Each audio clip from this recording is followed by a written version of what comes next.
Assalamualaikum warahmatullahi wabarakatuh.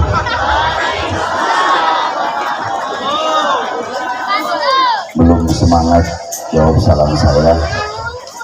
Semoga yang semangat jawab salam saya Allah panjangkan umurnya. Yang semangat jawab salam saya, semoga Allah ampunkan dosa-dosanya. Yang semangat jawab salam saya, semoga Allah lunaskan hutang-hutangnya. Yang masih jomblo, semoga Allah datangkan jodohnya.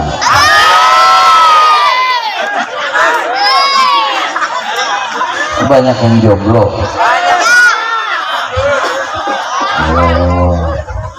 Yang jawab salam saya dengan semangat, semoga Allah limpahkan rizkinya, Allah mudahkan segala urusan hidupnya. Yang semangat jawab salam saya, semoga yang sedang sakit Allah sembuhkan sakitnya, semoga Allah tambahkan jodohnya. Amin tebu. Yang bapaknya amin. Yang semangat jawab salam saya, semoga keluarganya diberi keluarga yang sakinah, yang mawaddah, rahmah, tambah rumah, tambah sawah, tambah mama. Assalamualaikum warahmatullahi wabarakatuh.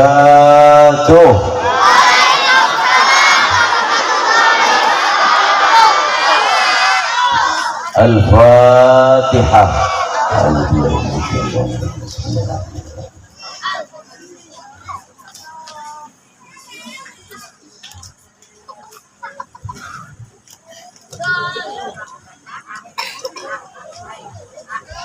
Bismillahirrahmanirrahim. Alhamdulillah.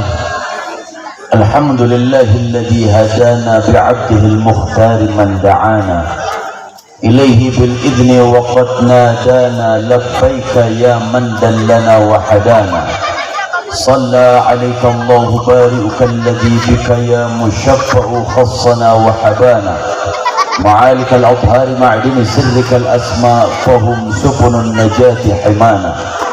Allahumma salli wa sallim ala sayyidina Muhammadin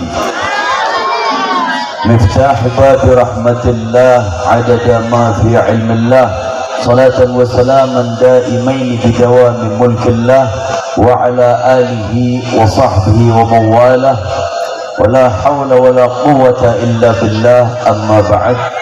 Yang saya hormati para kiai, para alim, para asatid, para tokoh agama, tokoh masyarakat, wabil khusus yang saya hormati dan saya muliakan Ki Haji Uhi Muhyiddin, pimpinan Pondok Pesantren Pusaka Riyadhul Jannah.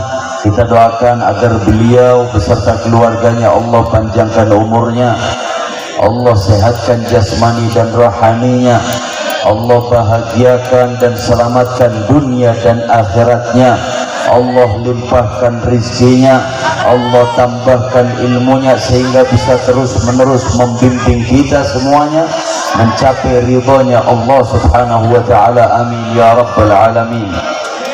Yang saya hormati dan saya muliakan Kiai Haji Gus Aziz, pimpinan Pondok Pesantren Miftahul Wallah. Kemudian yang saya hormati dan saya muliakan Kiai Haji Suryadi, pimpinan Pondok Pesantren Darul Falah, serta Kiai Haji Gus Abdullah, pimpinan Pondok Pesantren Miftahul Khairah. Kemudian yang saya muliakan Ketua Rais Suriah PCNU Kabupaten Karawang, Ketua MUI, kemudian tidak lupa pula yang saya hormati dan saya muliakan Bapak Abdul Qadir, Kapolsek Silamaya Kulon beserta anggotanya, Kemudian tidak lupa yang saya hormati dan saya muliakan orang tua kita bersama, Bapak Lurah Toto Anwar, Kepala Desa Tegal Lurung, beserta staf dan jajarannya, dan seluruh Bapak RT, Bapak RW, Dusun Kisrut, Kampung Santri, Desa Tegal Lurung, serta bapak-bapak, ibu-ibu yang tidak bisa saya sebutkan satu persatu, namun tidak mengurangi rasa hormat kami kepada para beliau semuanya, serta adik-adik semua, pecinta sholawat, pecinta majlis, pecinta baginda Nabi Muhammad sallallahu alaihi wasallam yang saya hormati dan saya muliakan. Insya Allah kumpulnya kita malam hari ini memperoleh ridha dari Allah Ta'ala, amin. Alhamdulillahi Rabbil Alamin. Mari kita panjatkan puja dan puji syukur kehadirat Allah Subhanahu wa Ta'ala yang telah melimpahkan rahmahnya, inayahnya, hidayahnya kepada kita semuanya, sehingga pada malam hari ini kita kumpul bersama-sama masih dalam keadaan memperoleh nikmat yang paling agung, yaitu nikmat iman dan Islam. Semoga nikmat iman dan Islam ini akan terus nempel di diri kita zahiran wa batinan sampai Israel menjemput nyawa kita. Kita meninggal dalam keadaan membawa iman, kita meninggal dalam keadaan husnul khatimah, amin ya rabbal. Kemudian alhamdulillah, malam hari ini Allah masih anugerahkan kepada kita satu kenikmatan besar, yaitu nikmat sehat wal afiyah. Saya yakin Bapak Ibu malam hari ini semuanya sehat, alhamdulillah. Kenapa saya nyatakan Bapak Ibu sehat? Karena saya lihat dari sini tidak ada satupun yang pakai infus. Berarti sehat ya. Nggak ada juga mungkin yang datang ke sini diantar pakai ambulan, nggak ada. Berarti semuanya sehat, alhamdulillah. Namun ternyata bukan sehat Allah anugerahkan kepada kita, Allah pun anugerahkan kepada kita yang disebut afiyah. Banyak orang menyebutkan sehat wal afiyah. Ibu tahu enggak apa itu afiyah? Afiyah tahu enggak? Enggak tahu. Afiyat itu adalah satu kenikmatan dari Allah, kesehatan dari Allah, kekuatan dari Allah, pertolongan dari Allah, yang dengan kesehatan itu, dengan kekuatan itu Allah jadikan diri kita untuk melakukan perbuatan yang baik, untuk taat kepada Allah, untuk beribadah kepada Allah, untuk berbuat sesuatu yang manfaat, yang mengundang ridhanya Allah Subhanahu wa Ta'ala. Karena banyak orang sehat tapi tidak afiat. Contoh, ada pemuda-pemuda yang hobinya karaokean. Itu kalau yang karaokean itu sakit apa sehat? Kalau yang sakit itu udah di dalam rumah, kerokan, minum jamu, pakai selimut, kerodongan, nggak berdaya, betul? Itu kalau sehat, kalau sakit. Tapi orang yang melakukan perbuatan maksiat kepada Allah, kebanyakan yang sehat apa yang sakit? Sehat jasadnya, betul? Yang hobinya ngerumpi di tukang sayur, di warung-warung sayur, di tempat-tempat arisan, itu kira-kira yang sehat apa yang sakit? Ya ngaku-ngaku. Ibu sering ngerumpi tuh? Sering ngerumpi? Berarti malam hari ini adalah anugerah yang indah, karena Allah anugerahkan kepada kita udah sehat, kita pun afiyah, alhamdulillah. Kemudian nikmat yang besar lagi Allah berikan kepada kita, kita dijadikan sebagai umatnya baginda Nabi Muhammad sallallahu alaihi wasallam, sehingga kita dikatakan oleh Allah, kuntum khairu ummatin ukhrijat linnas, kalian adalah sebaik-baiknya umat di antara umat-umat yang lain.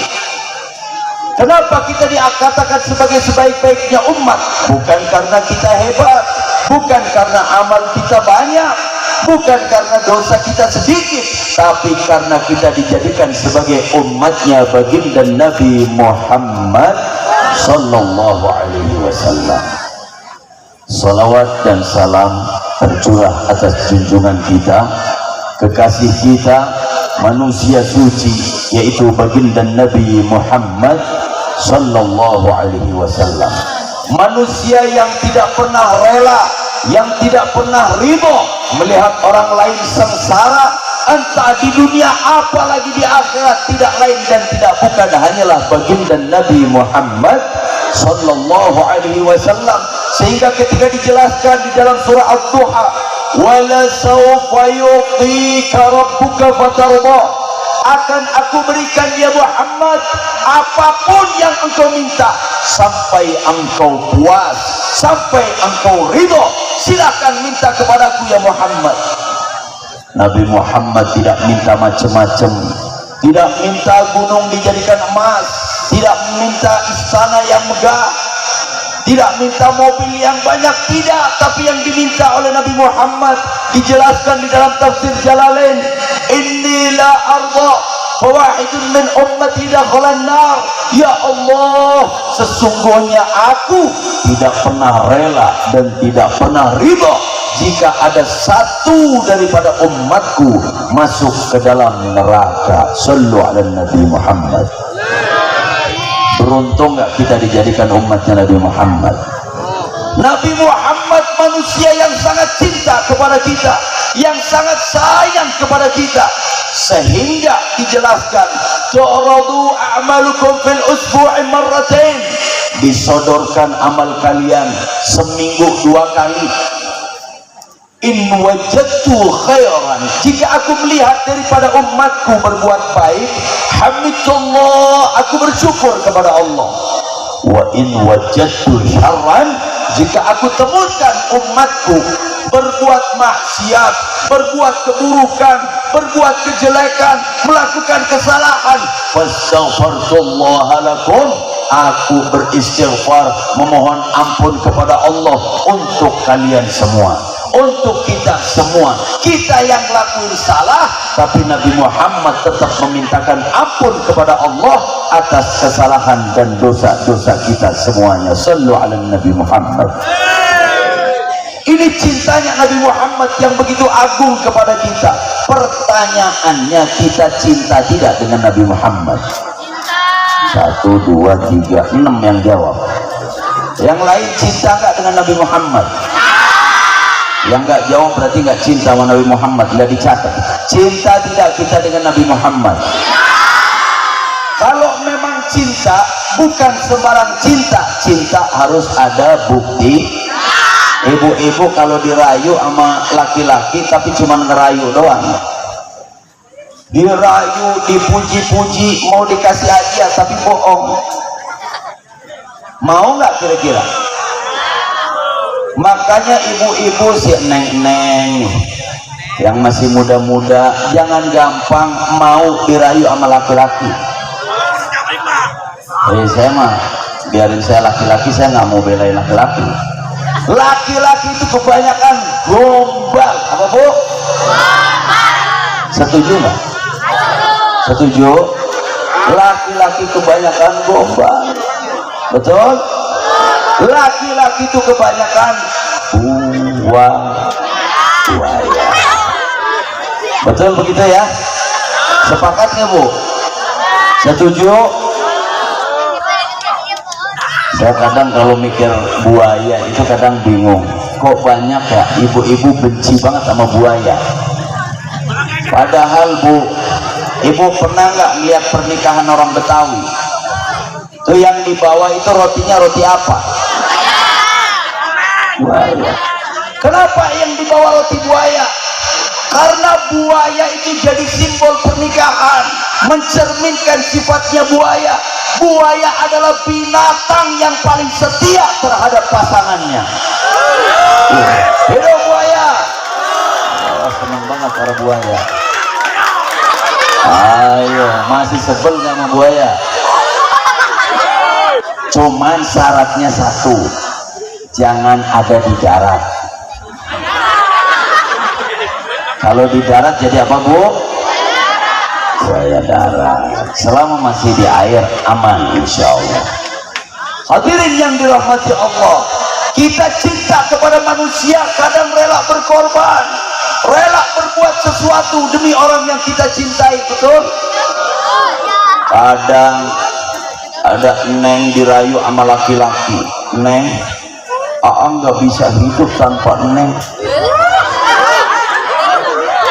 Jangan bangga kalau ngerayu begitu. Kadang si neng di belakang,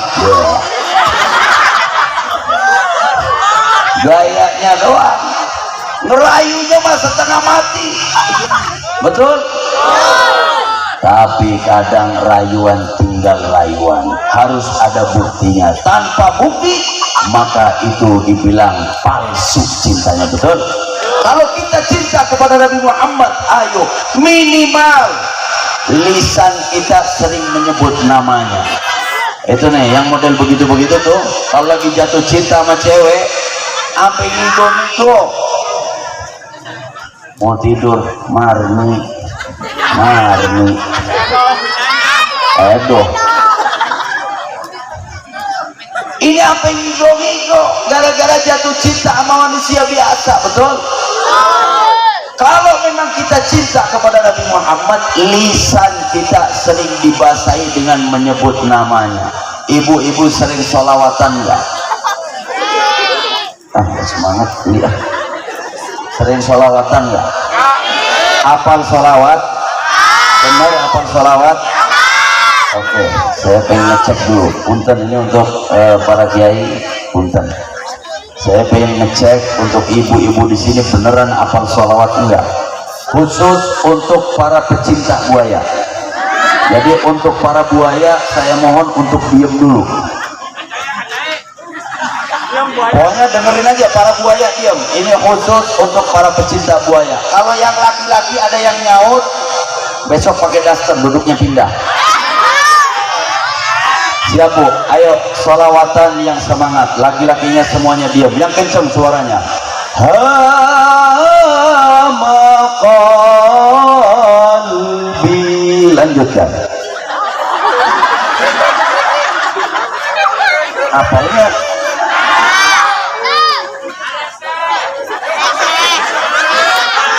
Ya ulangi. Ya udah yang gampang.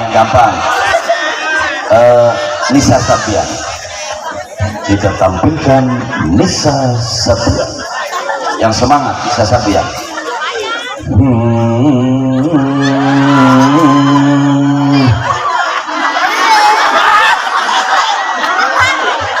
Sholawatan.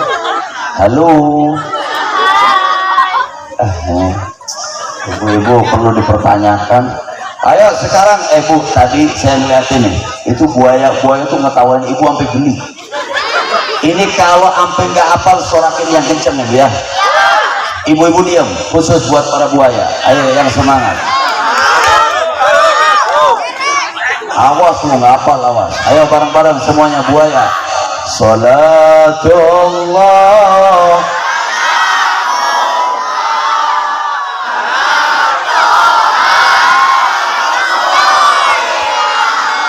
Salatullah.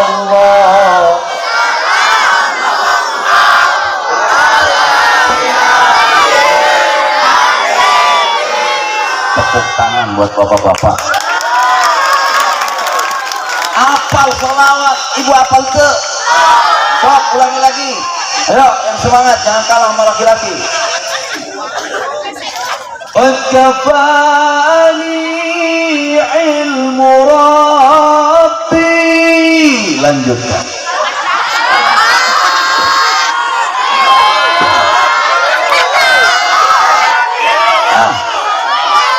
Coba ganti. Ayo, ibu yang semangat. Hanya dia.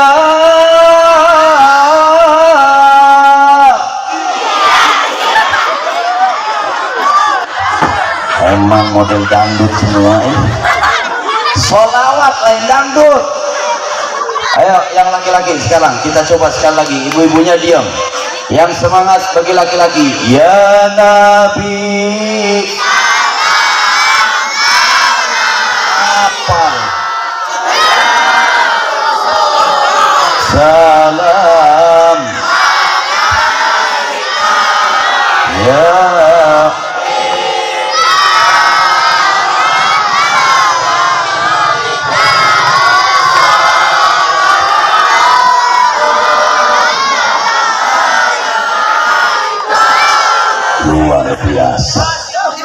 Saya bangga buat laki-laki di sini. Iya, buat para buaya ternyata luar biasa. Ibu gimana, mau dicoba lagi? Mau coba lagi nggak? Enggak. Hadirin yang dirahmati Allah, ibu seneng nggak malam hari ini? Seneng tidak? Kumpul malam hari ini bahagia nggak? Saya doakan yang malam hari ini seneng, yang malam hari ini bahagia karena kita hadir satu pengajian untuk mengagungkan syiar Islam. Saya doakan Allah bahagiakan dan Allah senangkan kelak di akhirat nanti di dalam surganya Allah bersama baginda Nabi Muhammad sallallahu alaihi wasallam. Ibu senang tidak? 1, 2, 5 yang jawab. Senang tidak? Nah, itu kan asik. Nggak nonton sinetron nggak apa-apa. Ini gara-gara pengajian nggak nonton TV nggak apa-apa. Benar, nggak nyesel. Alhamdulillah, malam hari ini kita memperingati hari besar Islam, yaitu Isra wal Mi'raj baginda Nabi Muhammad sallallahu alaihi wasallam. Duduknya kita seperti biasa, tapi semoga karena kita mengagungkan syiarnya Allah, kita akan memperoleh sesuai janjinya Allah, wa may yu'azzim sya'airallah fa innaha min taqwal qulub. Siapa yang mengagungkan syiarnya Allah, itu adalah bukti, itu adalah tanda ketakwaan di dalam hati. Semoga kita semua yang hadir malam hari ini dicatat oleh Allah sebagai hamba-hamba yang bertakwa. Amin ya rabbal, amin ya rabbal. Isra wal Mi'raj Nabi Muhammad itu sudah sering kita dengar ceritanya, yaitu perjalanannya Nabi Muhammad minal Masjidil Haram ilal Masjidil Aqsa. Dari Masjidil Aqsa naik ke Sidratul Muntaha berjumpa dengan Allah Subhanahu wa taala. Cerita ini sering kita dengar, tapi saya kepingin bercerita bahwa peringatan Isra Mi'raj, peristiwa Isra Mi'raj adalah satu peristiwa yang Allah berikan, Allah hadiahkan kepada Nabi Muhammad sekaligus untuk menghibur kekasihnya, yaitu baginda Nabi Muhammad sallallahu alaihi wasallam. Kenapa kok Nabi Muhammad dihibur oleh Allah? Karena pada tahun itu, Bu, Nabi Muhammad baru saja ditinggalkan oleh istri yang sangat dicintai oleh Rasulullah. Siapa istrinya Rasulullah? Siti Badriyah, Siti Khadijah Badriyah. Siapa Bu yang kompak? Siti Khadijah. Siti Khadijah adalah seorang wanita yang selalu membantu perjuangan Rasulullah.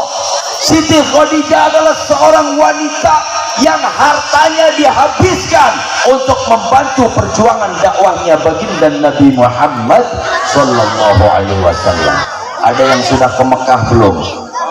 Entah haji, entah umroh. Ada?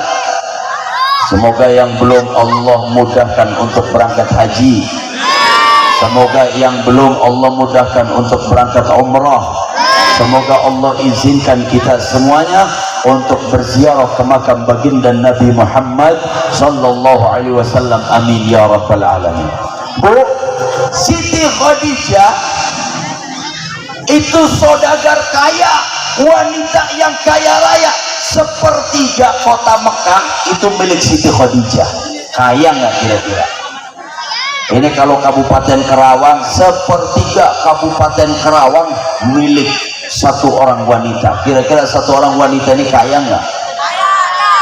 Tapi yang kaya luar biasa, hartanya Sayyidah Khadijah semuanya habis dipakai untuk membantu perjuangan baginda Nabi Muhammad sallallahu alaihi wasallam. Yang dipakai baju perang para sahabat sebagian besar itu adalah uangnya Sayyidah Khadijah. Yang membantu apapun di dalam dakwahnya Rasulullah itu adalah hartanya Sayyidah Khadijah. Kira-kira ibu di sini begitu enggak?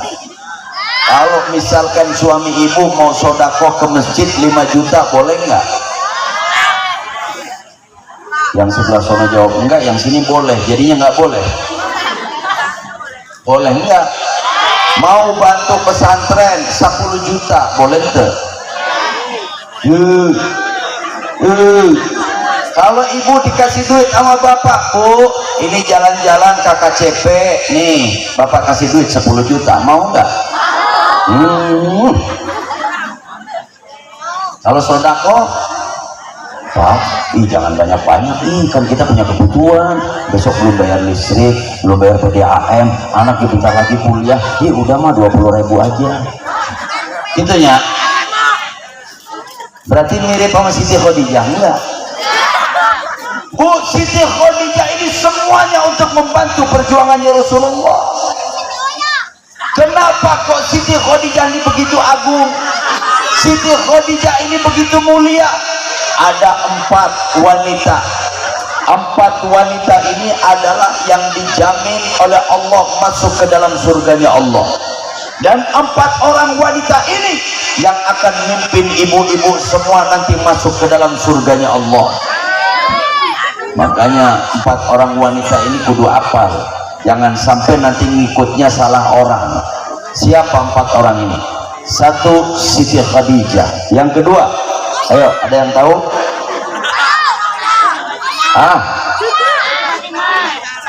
Siti Fatimah. Kemudian yang ketiga,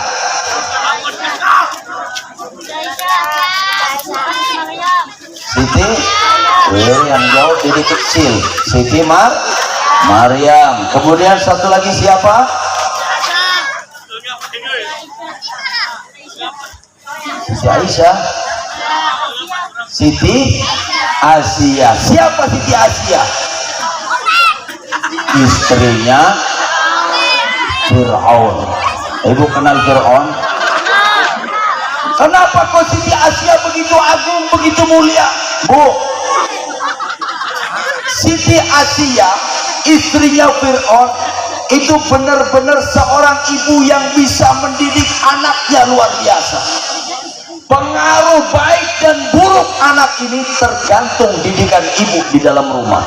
Ini makanya ibu-ibu kalau kepingin punya anak yang soleh dan solehah, menjadi ulama, menjadi orang yang dicintai oleh Allah, maka kuncinya ibu mendidik anaknya di rumah. Siti Asia ini ngerawat satu orang bayi. Bayi ini hidup di lingkungannya Fir'aun, makan di kerajaannya Fir'aun, besar di kerajaannya Fir'aun yang penuh kezaliman. Tapi gara-gara ada ibu yang suci, ibu yang benar-benar merawat dengan baik, mendidik dengan baik, jadilah Nabiullah Musa alaihi salam. Ini terjaga kemurnian Nabi kita, yaitu Nabi Musa. Karena apa? Karena didikan seorang ibu. Makanya ibu-ibu, ayo kalau kepingin anaknya soleh dan solehah, didik anaknya dengan baik di dalam rumah. Bagaimana caranya? Anak kita punya akhlak yang baik. Caranya supaya punya anak punya akhlak yang baik, ibu ngasih contoh yang baik, ibu ngasih suri toladan yang baik, ngingetin anaknya dengan baik, jangan nyontoin dengan tiktokan mulu. Ibu-ibu pada tiktokan enggak? Sampai anak-anaknya tuh yang kecil-kecil lihat ibu-ibu pada tiktokan gila. Gili lihatnya gili. 60 tahun masih kena tiktokan. 60 tahun.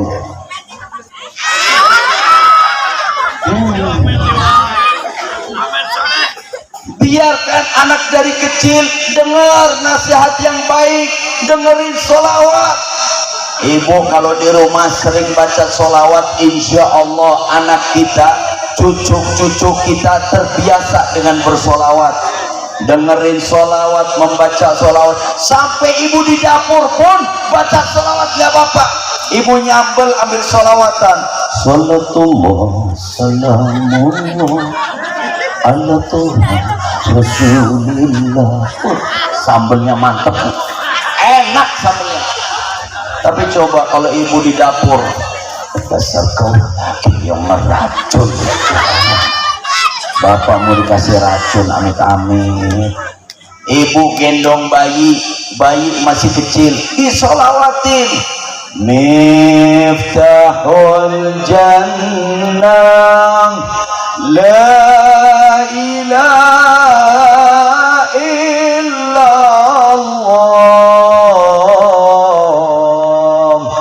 Miftahul jannah, la ilaha illallah,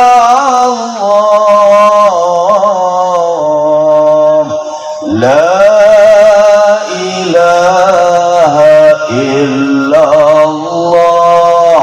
Muhammadur Rasulullah. Ibu belum selesai baca puji-pujian, itu dede bayi udah pules. Bisa jadi dede bayi belum pules, ibu yang pules duluan. Ayah no gitu ayah. Tapi kalau ibu gendong bayi udah 60 tahun gendong incu, cinta satu malam, oh indah. Masih bayi cinta satu malam. Na'udzubillahi min. Hadirin yang dirahmati Allah, inilah 4 wanita yang dijamin oleh Allah masuk ke dalam surga dan akan menjadi pimpinan ibu masuk ke dalam surga kelak di akhirat nanti. Amin ya rabbal alamin. Sehingga ketika itu Rasulullah ditinggalkan oleh istri yang tercinta yaitu Sayyidah Khadijah. Sedih Nabi Muhammad.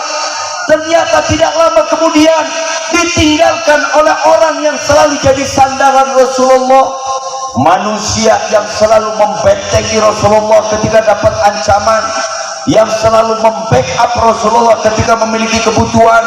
Ketika ada orang mau menyakiti Rasulullah, dialah yang akan maju, yaitu pamannya baginda Nabi yang bernama Abu.